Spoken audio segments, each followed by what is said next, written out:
Begin chapter. How does an individual actually get diagnosed with a tumor on the adrenal gland? The diagnosis of this phenochromoside tumor makes one believe in the providence of God, as if the belief wasn't already there. Sometimes God just needs for us to slow down in order to really see things we seem to ignore. Sometimes God really needs us to slow down.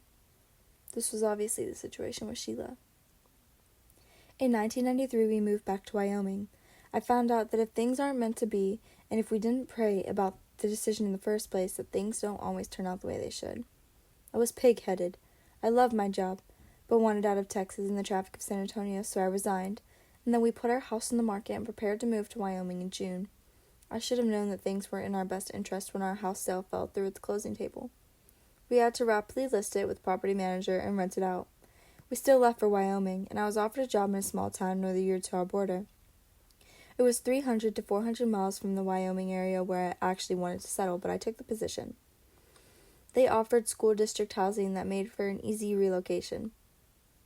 We were nestled at the base of the mountains, and I really thought I had hit the jackpot.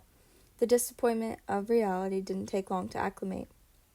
We had nice neighbors who also worked at the school, but it was a very close-knit community. Almost every adult had grown up there or within 50 miles of the town, and most of the residents were of the same religion. And those of us outsiders, well, we were just considered outsiders.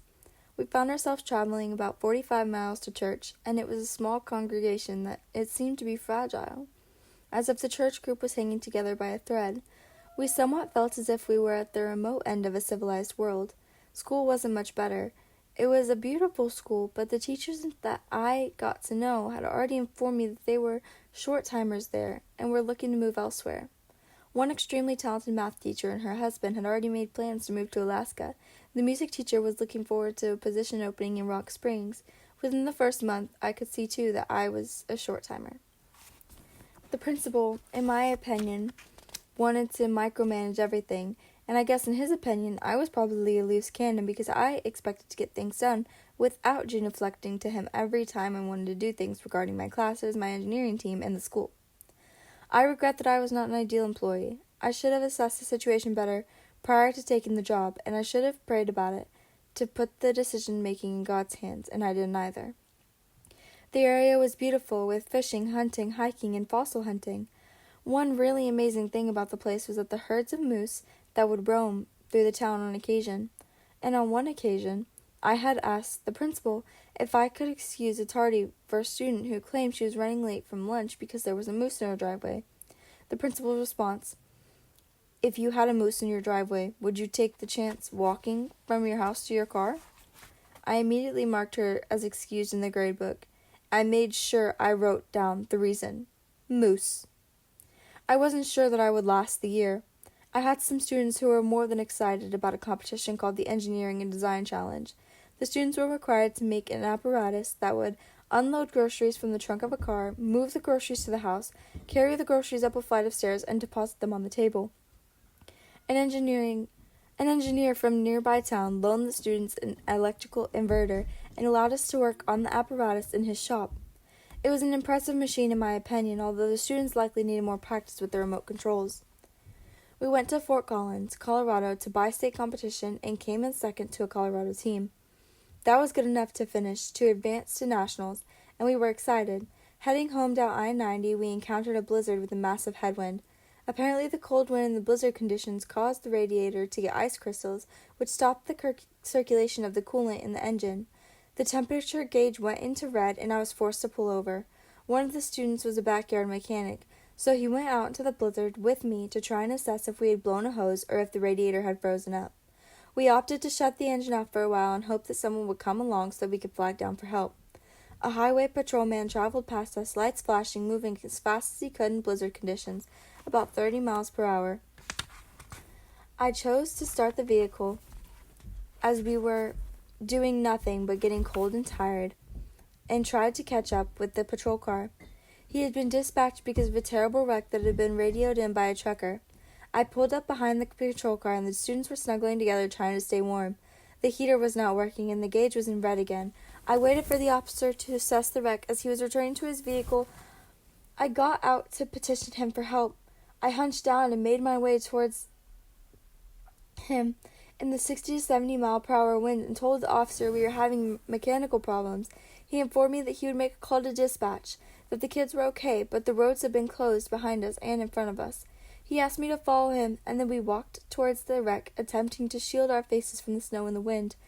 He then escorted me to the right side of the cab of the truck. There was a heap of metal that had once been a minivan in front of the semi-truck. The truck was off the road and sitting in a narrow ditch, but was full of snow. Beneath the running boards and the steps of the cab was a child. He was stuck under the truck, sandwiched between the ground and the running boards. As the snow whipped around him, the patrolman asked me to keep the child company until an ambulance arrived. The boy was about 6 years old. I did not understand how he had been thrown from the minivan to this present position, but he was alert, aware of where he was, and quite frightened. The patrolman and I put blankets around him, and the patrolman instructed me that under no circumstances was I to try and pull him or attempt to dig him out until the ambulance arrived. I sat in the snow trying to form a windbreak. I held his hand. I asked him his name and where he went to school. I did my best to reassure him that everything would be okay. I fought back frozen tears, and I kept him awake. I could not make him comfortable. I could not keep him warm, and I could not control the elements. I felt useless. It seemed like forever for the ambulance to arrive, but it was probably about a 20-minute wait. It arrived with 3 individuals that knew what to do. I was relieved of my task and went back to the SUV full of cold teenagers. I wasn't going to wait around for us to become icicles. I started the vehicle and prayed that it would make it to school before destroying the engine, and we drove. The gauge was pegged in the red because the conditions took about 4 hours to travel the last 120 miles. I dropped the engineering team off at school where a small crowd of anxious parents awaited them in warm cars. The ditchmaster had received the patrolman's message, but by the time it went through the channels to get to our little community, the message had arrived to the parents only a half hour before we did. I deposited the vehicle at the school shop with the note that says, I might have ruined the engine, and I am sure that a hose is blown, and the antifreeze is likely all gone. I went home, and about noon the next day one of the mechanics contacted me. What is the nonsense that you wrote in this note? He asked. I told him my story, how the heater quit, the temperature gauge went into red, the attempts to clean the windshield of ice and snow every few miles by hand, because there was no defroster. There is nothing wrong with this vehicle, he stated. The antifreeze is good, to 40 below. It is almost full, the heater works, and it isn't overheating. I wondered if it was through divine providence that I had car troubles. I was able to assist an overwhelmed officer during a blizzard. It was cold and miserable, but none of us from the school suffered any long-term effects. I know nothing of what happened to that little boy. I prayed that he would recover and have use of his legs. God is in control and knows. I can only hope.